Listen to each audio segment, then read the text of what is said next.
محترم ناظرین السلام علیکم۔ 6 جون کو میں ملتان سے فرار ہو کر لاہور آیا۔ ریلوے اسٹیشن سے سیدھا داتا دربار کے اندر داخل ہوا۔ رات کے 1 بج چکے تھے۔ رات وہیں گزاری، لنگر کے چاول کھائے اور اس کے بعد صبح جب دربار سے باہر نکلنے لگا تو پتہ چلا میری جیب کٹ چکی ہے۔ مجھے بہت افسوس ہوا کیونکہ اب میرے پاس پیسے نہیں تھے۔ میں نے اپنی گھڑی فروخت کر کے پی سی او پر اپنے جگری دوستوں کو فون کیا تو تمام دوستوں نے مجھ سے جان چھڑانا ہی بہتر سمجھا اور اپنے اپنے فون بند کر دیے تھے۔ مجھے کچھ سمجھ نہیں آ رہی تھی کہ میں کیا کروں کیا نہ کروں، کیونکہ اس شہر میں میرا کوئی اپنا نہیں تھا۔ ایک 45 سالہ عورت نے جب مجھے پریشانی کی حالت میں دیکھا تو وہ اپنی گاڑی میرے قریب لائی اور کہا کہ میرا شوہر 2 ماہ کے لیے ملک سے باہر چلا گیا ہے۔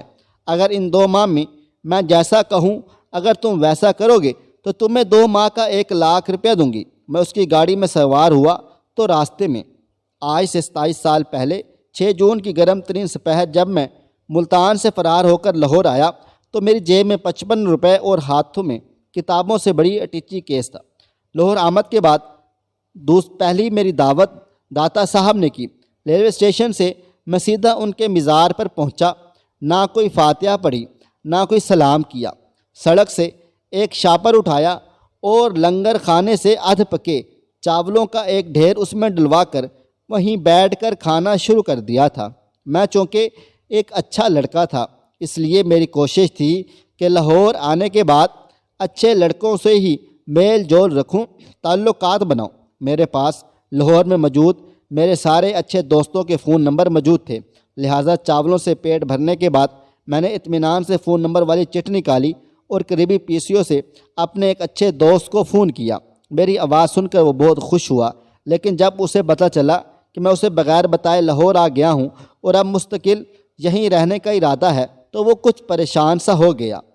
چونکہ وہ میرا اچھا دوست تھا اس لیے مجھے اس کی پریشانی محسوس نہ ہو سکی اور میں نے اطمینان سے کہا مجھے اپنے گھر کا ایڈریس سمجھاؤ اور بتاؤ کہ کون سے نمبر کی ویگن تمہارے گھر کی طرف آتی ہے، کیونکہ رات ہو رہی ہے اور میں تھکا ہوا بھی بہت زیادہ ہوں، لہٰذا میں اطمینان سے سونا چاہتا ہوں۔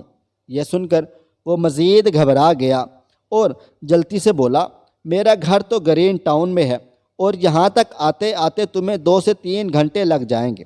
میں نے لاپرواہی سے کہا تو پھر کیا ہوا، بے شک 4 گھنٹے لگ جائے، میں نے کون سے صبح کسی میٹنگ میں جانا ہے۔ اس کے لہجے میں بے بسی اتر آئی۔ کھگیا کر بولا یار تمہیں میرے ابو کا تو پتہ ہے، بڑے مذہبی انسان ہیں اور ہمارے گھر کا دروازہ رات 9 بجے بند ہو جاتا ہے، وہ مائنڈ کریں گے، غصہ کریں گے۔ میری آنکھیں حیرت سے پھیل گئیں۔ میرا اچھا دوست لاہور جیسے انسانوں کے سمندر میں مجھ سے ہاتھ چھڑا رہا تھا۔ میں نے جلدی سے کہا لیکن میں رات کہاں گزاروں گا، میرے پاس تو پیسے بھی بہت تھوڑے سے ہیں، بہت کم ہیں۔ یہ سن کر اسے اندازہ ہو گیا تھا کہ اب میں اس کے گلے کا ہار بننے والا ہوں، لہٰذا وہ 2 ٹوک لہجے میں بولا سوری یار، میں معذرت کرتا ہوں، ہمارے گھر کا ماحول تو تمہیں پتہ ہے، ابو کبھی بھی کسی غیر کو گھر میں رہنے کی اجازت نہیں دیں گے، میری مانو واپس ملتان چلے جاؤ۔ میں کچھ کہنے ہی والا تھا کہ میری نظر پی سی او کے فون پر پڑی جہاں 2 یونٹ گر چکے تھے۔ بات چونکہ میرے سمجھ میں آ گئی تھی لہٰذا بغیر کچھ کہے فون رکھ دیا، 6 روپے دکان والے کو ادا کیے اور باقی کے 49 روپے احتیاط سے جیب میں ڈال کر فٹ پاتھ پر بیٹھ گیا۔ میری پریشانی یکدم بڑھ گئی تھی۔ میں بغیر سوچے سمجھے اچھے دوستوں کے آسرے پر اتنے بڑے شہر میں آ گیا تھا، لیکن اب رات گزارنا بہت بڑا مسئلہ بنا ہوا تھا۔ خوف یہ بھی تھا کہیں کوئی اٹھائی گرا میر میرے 49 روپے نہ اٹھا لے جائے۔ اچانک مجھے یاد آیا کہ سنا ہے داتا صاحب کے دربار پر دعائیں بہت بڑی مقدار میں قبول ہوتی ہیں۔ میں نے جلدی سے اٹیچی کیس اٹھایا اور دعا مانگنے کے لیے دربار کی طرف چل پڑا۔ دربار کی سیڑھیوں کے قریب مجھے رکنا پڑا۔ زائرین وہاں اپنی جوتیاں بطور امانت ڈبوں میں رکھوا رہے تھے اور ایک بہت سے بڑے بورڈ پر تحریر تھا جوتیاں یہاں اتاریں، ہدیہ 2 روپے فی جوڑا۔ میری روح فنا ہو گئی۔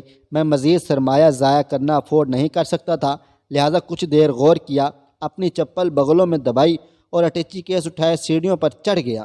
سنگ مرمر کے ٹھنڈے فرش پر قدم رکھتے ہی مزہ آ گیا تھا۔ مجھے یقین ہو گیا کہ داتا صاحب نے میری آدھی دعا سن لی ہے۔ سامنے داتا صاحب کا مزار تھا جہاں لوگ دعائیں مانگ رہے تھے۔ میں بھی ادھر چل دیا لیکن پھر ٹھٹک کر رہ گیا۔ میں نے دیکھا مزار کے احاطے میں جا بجا لوگ اطمینان سے لیٹے ہوئے ہیں۔ کئی ایک تو کپڑوں سے بڑے شاپروں کو ہی اپنا تکیہ بنایا ہوا تھا۔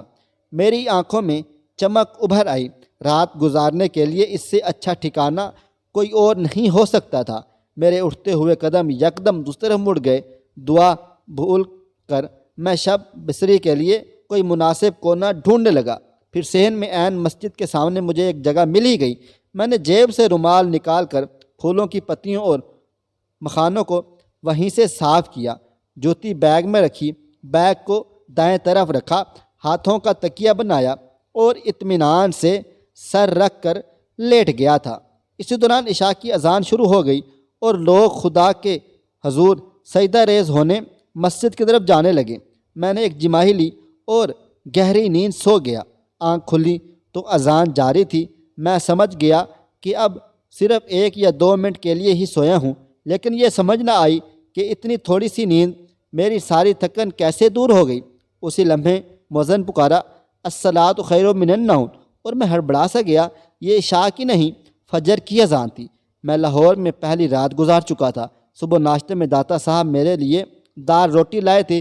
میں نے وضو والی ٹونٹی سے منہ ہاتھ دھوئے، لنگر سے جا کر دال روٹی کھائی، جیب میں رکھے پیسوں کو گنا اور بیگ اٹھا کر پھر سڑک پر آ گیا۔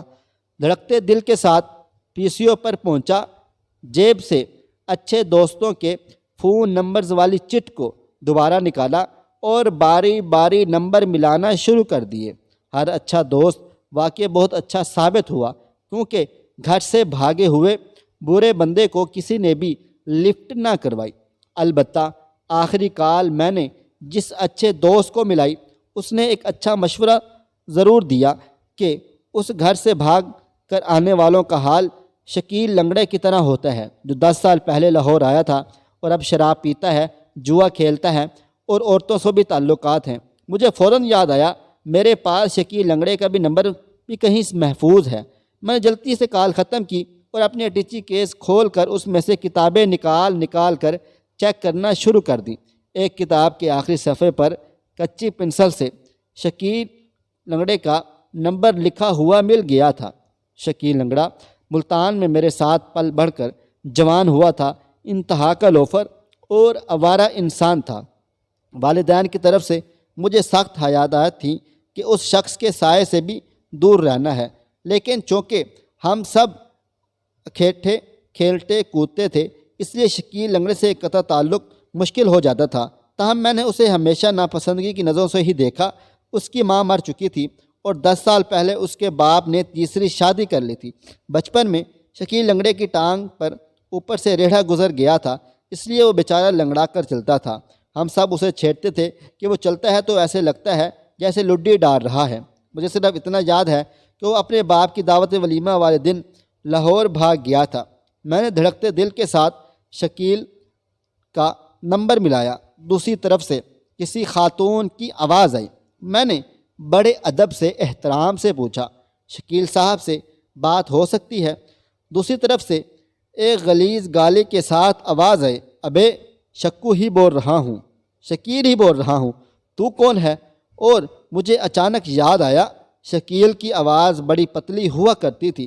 میں نے جلدی سے اسے اپنا بتایا۔ میری بات سنتے ہی وہ خوشی سے پاگل ہو گیا، فوراً بولا کہ تم ادھر ہی رکو، میں آ رہا ہوں۔ میں ریسیور ہاتھ میں پکڑے حیران کھڑا تھا۔ اچانک ہی کام بن گیا تھا۔ تھوڑی دیر میں وہ اپنی پٹیچر سے موٹر سائیکل پر دربار کے سامنے آ گیا۔ مجھے دیکھتے ہی اس کے پیلے پیلے دانت نکل پڑے اور وہ مجھ سے چمٹ گیا۔ اس کے منہ سے آنے والی بھونکوں سے اندازہ ہو گیا تھا کہ وہ نشے میں ہے۔ اس نے مجھے موٹر سائیکل پر بٹھایا اور ایک کچی سی بستی کے ٹوٹے پھوٹے گھر میں لے آیا تھا۔ اس نے ابھی تک شادی نہیں کی تھی اور وہ اکیلا ہی رہ رہا تھا۔ اس کے سارے جواری دوست یہاں رہتے تھے اور ہر وہ کام کرتے تھے جو کوئی بھی برا انسان کر سکتا ہے۔ چرس، شراب اور بھنگ کی یہاں ریل پیل تھی۔ یہ لوگ پیتے بھی تھے اور اس کو بیچتے بھی تھے۔ شکیل لنگڑے کے گھر میں مجھے 2 ماہ گزارنے کا موقع ملا۔ اس دوران نہ تو اس نے مجھ سے کرایہ مانگا، نہ کھانے کے پیسے، بلکہ الٹا 100-200 مجھے پکڑا دیتا، اور اس کے برے دوست بھی مجھ سے بہت برے تھے۔ لیکن جب میں شہاب نامہ خریدنا چاہتا اور شکیل لنگڑے کے پاس پیسے پورے نہیں نکلے تو ان برے دوستوں نے جوؤں کے پیسوں سے چندہ کر کے مجھے 540 روپے تھما دیے، اور میں نے اپنی زندگی میں پہلی ایک بیش قیمت کتاب خریدی۔ مجھے بال پوائنٹ، امتحانی گتا اور کاغذوں کا دستہ بھی شکیل لنگڑے کی طرف سے ہی لا کر دیا گیا تھا۔ رسالوں کو بذریعہ ڈاک اپنی تحریریں بھیجنے کے لیے ڈاک ٹکٹ اور لفافے بھی شکیل فراہم کیا کرتا تھا۔ آج بھی میری لائبریری میں رکھی ہوئی متعدد کتابیں شکیل کی مرہون منت ہیں۔ 27 سال گزر گئے ہیں۔ شکیل پولیس مقابلے میں مارا جا چکا ہے۔ اس کی لاش کو لاوارث قرار دے کر دفنا دیا گیا۔ چنگی سے چوبر جو کی طرف جائیں تو میانی صاحب کے قبرستان کے دائیں طرف والے ایک کونے میں اس کی گمنام سی قبر آج بھی موجود ہے۔ میں جب بھی اس کی قبر پر جاتا ہوں بغیر کچھ پڑھے آ جاتا ہوں۔ کسی نے بتایا تھا ایسے لوگ برے لوگوں کے لیے بخشش کی دعا بھی نہیں کرنی چاہیے، لیکن پتہ نہیں کیوں مجھے لگتا ہے جیسے قیامت کے روز جب کوئی کسی کو نہیں پہچانے گا، شکیل ضرور کہیں سے نکلے گا اور مجھے جپھی ڈال لے گا۔ مخلص دوست نصیب سے ملتے ہیں جن میں خلوص پایا جاتا ہو، مگر جو ان کے خلوص کی قدر نہیں کرتا تو دوستی میں فاصلے پیدا ہو جاتے ہیں۔ کوشش کریں کہ ایسے دوستوں اور رشتوں کی قدر کریں جن کی بنیاد خلوص پر مبنی ہو۔ مخلص شخص قسمت سے ملتا ہے، کسی کی ترجیحات میں اول ہونے سے خوبصورت احساس اور کوئی بھی نہیں۔ یقین کریں شکل و صورت، مال و دولت، گھر اور گاڑی وغیرہ کی کوئی اہمیت نہیں ہوتی۔ انسان محبت، عزت، خلوص اور سنجیدگی کے بنا ساری زندگی ادھورا اور نامکمل رہتا ہے۔ بہت سے لوگ کسی کے خلوص اور سنجیدگی کو مختلف چیزوں کو معیار بنا کر ٹھکرا دیتے ہیں، مگر ایسے لوگ پھر ساری زندگی عزت اور خلوص کے لیے ترستے رہتے ہیں۔ کتنے لوگ تمام آسائشوں کے باوجود ادھورے ہیں، نامکمل ہیں، ذرا سی محبت کے لیے سارا دن انتظار کرتے ہیں، عزت کے لیے حسرتیں ان کے دل میں پیدا ہوتی رہتی ہیں۔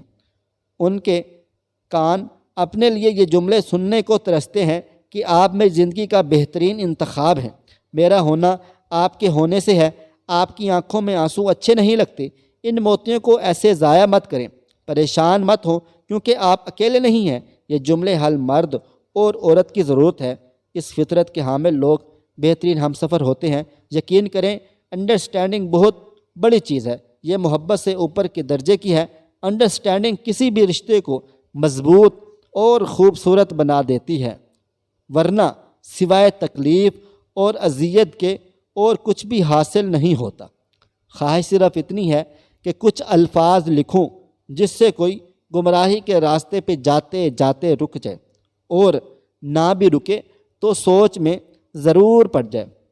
محترم ناظرین، امید کرتے ہیں کہ ہماری آج کی ویڈیو آپ کو پسند آئی ہوگی۔ اس ویڈیو کو لائک کریں، شیئر کریں اپنے دوستوں کے ساتھ، اور مجھے آپ اگلی ویڈیو تک اجازت دیں۔ اللہ حافظ۔